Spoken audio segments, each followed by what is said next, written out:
Good evening and welcome to this September 22nd edition of EastCast. I'm Jen Felcher with Andrew Gussman to bring you the news of the week. Passport, the foreign literary magazine, won another award, the Quill and Scroll Award, along with the award we announced last week from the Columbia Scholastic Press Association. This amazing 1993 issue included contributions from 81 East students. Congratulations to the advisor, Mr. Burgess, and the staff for a job well done. The Cherry Hill High School East kickoff dance was held on Friday, September 10th. Although the crowd was small, they had time to relax and socialize with all of their friends. A good time was had by the few who came. Good news for seniors, there are still some seats available for the senior class trip. As a matter of fact, the price for the excursion to Walt Disney World has actually gone down. The money is due very soon, though, so if there are any questions regarding the trip or the new price and how that will affect those who have already paid, please see the 12th grade officers or the class advisor, Mr. Haynes. Higher Education Night will be held this Tuesday, September 28th. Over 200 schools will be represented. It will be a wonderful opportunity for everyone to ask questions and receive information about specific schools. A reminder that the parent athletic meeting is on September 23rd. Also, Back to School Night will be held on Thursday, October 14th. At this time, parents are to meet with each of their child's teachers and hear about the curriculum. I'm sure that everyone has heard something regarding the new attendance policy at East. In order to receive credit for a class, a student cannot miss the class more than 12 times per year. Mr. Collins held an assembly and went around each English class in order to answer any questions posed by the students. Many students seem to have a negative attitude towards this new policy, especially the 3-day sickness rule. If a student is sick and absent for less than 3 days, it isn't considered excused. However, in the long run, this policy probably won't affect the majority of the students. So, Andrew, I hear some of the new sports teams have already begun playing. Yes, they have, Jen. Cherry Hill East is off to a great start in their fall athletic programs. The Cougars varsity football team has been practicing and getting ready for their opening game this Sunday against Camden Catholic at 1 p.m. The Cougars football team is led by Scott Pure, Aaron Gola, John Shermer, and all-state quarterback Ben Steinberg. East is looking forward to a great season of football. The boys varsity soccer team has kicked off the year with a 2-2 tie against Cherokee to make their record 0-0-1. They are led by Jason Kennick and Andrew Jensen. The girls tennis team will open their season with a match versus Overbrook. The team is led by Holly Robinson, number 1 singles, Alex Jacobs, number 2 singles, and sophomore Karen Meltzer. Good luck to all Cherry Hill East fall sports teams. Now back to Jen. Thanks, Andrew. That's it for the news tonight. Special thanks to Mr. Gordon Hampson, cameraman and editor, and to Mr. Keith Haynes, advisor. Thank you for joining Andrew Gussman and me, Jen Felcher, this evening. Stay tuned for Children's Story Time, which follows the junior high school news. Tonight we leave you with Ophelia, adjusting to doing homework like the rest of us. Good night, Ophelia.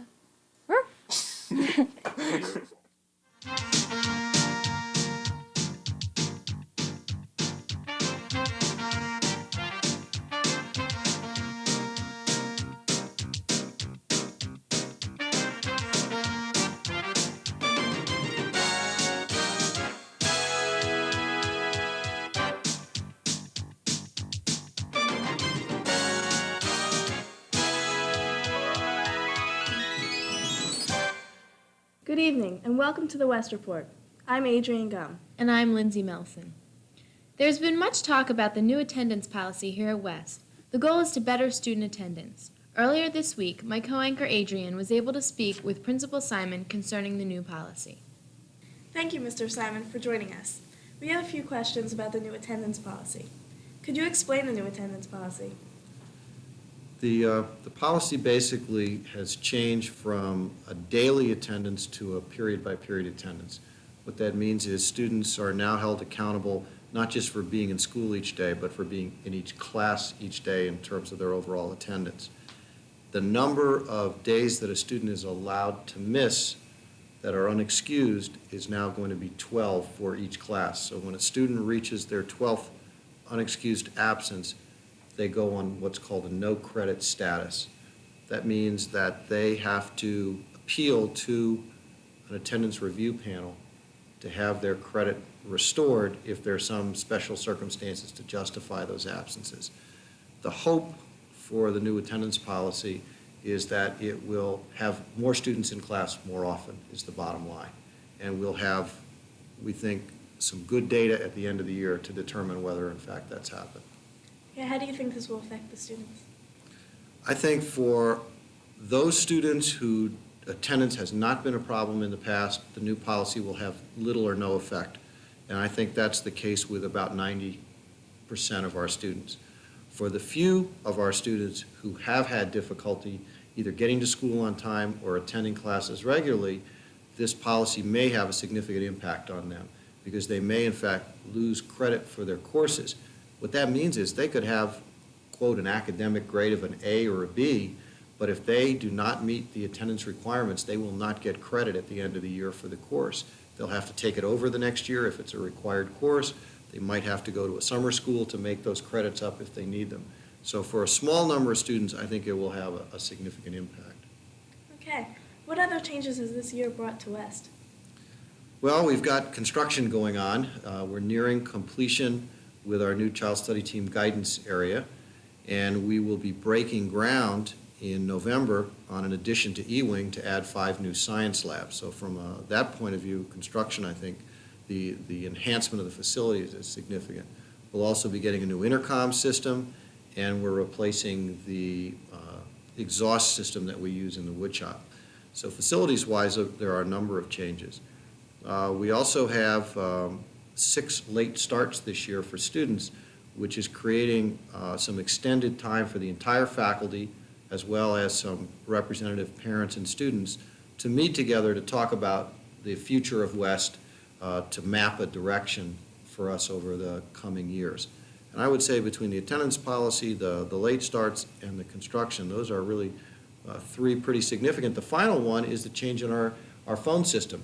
The community is going to be seeing very shortly that when they call West, their calls will not be answered by our switchboard operator, but by a computer system where all calls will be answered on the first ring, and the caller will be asked to, using a menu through their push-button phone, to access different extensions in the school, and they'll be able to dial directly in to any extension in the school. As part of that package, we're also adding a voicemail system for the school, and that all guidance counselors, department chairs, and administrators will have a voicemail box, and teachers who would like one will also have one, and that will offer a lot of new, we think, enhancements for communication between the community and the school. Could you comment on the success on the opening of school? Given the heat that we were experiencing the first few days of school and the fact that we had a large number of new registrants in the last week or two before school, we had a very smooth opening. My sense is that students are attending classes, are hard at work from day one, and I think that's a credit to the faculty who really set the tone starting from day one. I think the new attendance policy has also raised students' level of concern and awareness, and faculty have made sure that students are clear on what the policy demands as far as expectations. Thank you for joining us, Mr. Simon. You're welcome. Now back to the West Report. This past Monday night, the Music Boosters at West held a meeting at 7:30 to discuss this year's music trip, scheduled for May 19th to the 22nd. And yes, rumors were true. The destination for our music students will be Orlando, Florida. If you are involved in a part of the music department, please see your music teacher for the packet of necessary information. Among the new things at West this year are boys and girls volleyball teams. The girls have already started practicing after school and are awaiting their first game. The boys team will begin practicing in the spring. Coaching girls volleyball is Mr. Fleeter, and boys volleyball is Mr. Sweeten. Good luck to the teams this year. And now here's Dave Marica with the rest of this week's sports. The girls' tennis team opened its season Monday with a loss to Washington Township 5-0. The doubles team of Geraldine Chazan and Aviva Kappas turned in a good performance, losing in 3 hard-played sets. The girls play Eastern and East this week. The Lions football team pummeled Cinnaminson 23-0 last Saturday in the team's final scrimmage. Running back Brock Atkins had a tremendous game, rushing for 2 touchdowns. And Chris Dilba anchored a brilliant defensive effort. The team's quest for the state championship begins this Sunday against Bishop Eustace at the Mars Stadium. The boys' soccer team, led by defensemen Jake Wilking and Mike Thiel, and sophomore goalie Anthony DeMichael, will begin its season against Overbrook and Highland this week. The Lady Lions field hockey team beat Glassboro and Cinnaminson in scrimmages last week. This week, the team plays Pennsauken and Washington Township in regular season competition. The girls' soccer team, led by seniors Sarah Rogers and Elizabeth Watson, will play Overbrook and Highland this week. The girls and boys cross-country team, coming off a strong showing in the Toms River North Invitational meet, will race at Gloucester County College this week. And both the boys and girls gymnastics teams begin their season the following week. And all you hockey fans, I have good news for you. The Flyers are stronger than ever this year. My prediction is that Eric Lindros will lead Philadelphia to a Patrick Division title. So stay tuned as the season goes on. Well, that's all the sports. Now back to the West Report. Parts have been cast for this year's children's show, Puss in Boots. Major roles include Kate Nanny, Jeff Gannon, Josh Cohen, Aaron Lazar, Marion Miller, Jessica Deal, Louis Carrasquillo, Gina Fantozzi, Haley Consigny, and Justin Romeo. Junior Cheryl Rock is the stage manager, and directing the show is Miss McMenamin. Rehearsals have already begun for 2 shows scheduled for October 29th and 30th. Congratulations and good luck to the cast and crew. Tomorrow night, about 15 of West's most talented girls will be on stage competing for the title of West's Young Woman of the Year. Each year in late September, the Young Woman of the Year pageant is held at most schools in New Jersey. The winners of each district pageant are then asked to compete in the county pageant during the month of October. Good luck to all of West's ambitious Young Women of the Year candidates. This week is the last week to order your yearbooks at the low cost of $50 with your name imprinted at the top for no extra charge. After this Friday, the price of the rampant will increase and the name imprint will be an additional charge. If you have any questions, see the yearbook homeroom in A9 during homeroom. Attention all juniors and seniors. Monday night, the Guidance Department will once again sponsor Higher Education Night. This night is designed to provide college-bound students with the necessary information when beginning the college search and application process. Last year, over 150 representatives from different schools were present, and hopefully there will be even more this year. If you are unable to attend Higher Education Night at West on Monday, the same program will be repeated at East on Tuesday evening. Tomorrow, school will begin at 10:30. In the morning, a faculty meeting will take place. At this meeting, teachers will discuss their ideas for improving our school and ways to better education. Thank you for watching the West Report. Please join us again next week at this time. Good night. Good night.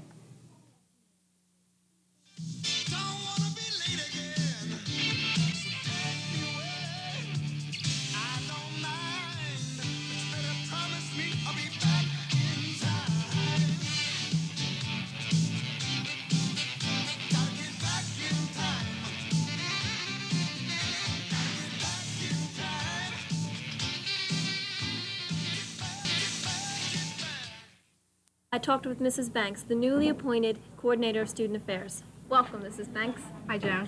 How long have you been at West?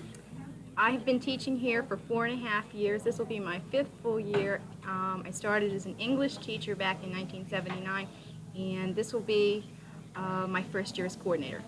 Okay, how do you feel about your new position? I'm real excited about it. I've been excited about it from the very first day that Mrs. Katz says, "You got the job."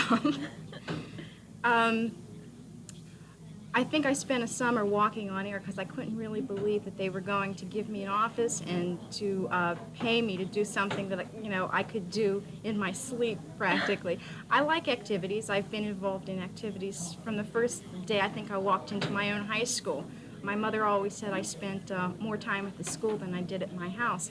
And so being here at West, it seems like I'm doing the things that I always should have been doing. Since the time that I came here 4.5 years ago until today, September the 20th, 1983, I think it's taken a dramatic turn for the better. Mm-hmm. We do have students not afraid to wear purple. or to say I go to West, or that I go to a dance at West, or I'm involved in such and such a club, I go to a football game.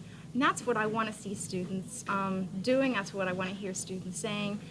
I just think it's the way it should be. Okay, well, thank you very much, and thanks for your enthusiasm. I'm sure we have a good coordinator of student affairs. Well, I hope it's as good as it sounds. Another big story this week is the tragic burning of East Sports Equipment Storage House. The building, which burst into flames about 12:30 a.m. on Tuesday morning, stored many valuable sports items such as field hockey goals and football markers. The bleachers, which were right outside of the building, melted and had to be torn down. Unnamed sources have estimated the damage to be approximately $75,000. The cause of the fire has not yet been determined. However, police are investigating deeply to see if arson truly was the cause. Workers have been cleaning the charred rubble, cinder blocks, and other remains around the clock. We will continue to bring you more information on this story as soon as more facts have been confirmed.